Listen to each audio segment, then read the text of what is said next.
আমি আগাগোড়া ভীষণ ভাঙাচোরা একটা মানুষ। অল্পতেই খুব ঠুনকো জিনিসে আমি ভেঙে যাই। আমাকে ধুলোয় মিশিয়ে দিতে কারো খুব বেশি কিছু করার দরকার পড়েনি কখনো। ভালোবাসা দেখিয়ে হঠাৎ করে তা কমিয়ে দেয়াই যথেষ্ট আমার জন্য।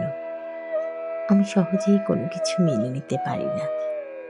আঘাত সারাতে কিংবা ভালোবাসায় বিশ্বাস আনতে সময় লাগে আমার। হুট করেই কিছু হয় না আমাকে দিয়ে। কিন্তু যখনই আঘাতটা সারিয়ে ভালোবাসার প্রতি কিছুটা বিশ্বাস এনে বসি, তখনই কিভাবে যেন ভেঙে যায় ভেতর থেকে। আমি বুঝি না কিছুতেই। এ শহরে ভালোবাসা, বিশ্বাস করা, বুকে জায়গা দেয়া, ভালো থাকতে চাওয়া আসলেই কি ভীষণ মানা? জানি না। হবে হয়তো। আমি ঘরকুনে, মন খারাপি, অভিমানীও।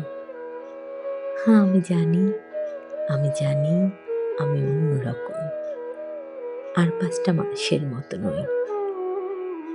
তাই আমাকে ভেঙে দেওয়ার আগে কিছুটা পূর্বাভাস দিয়ে নিও, নয়তো সহ্য হবে না।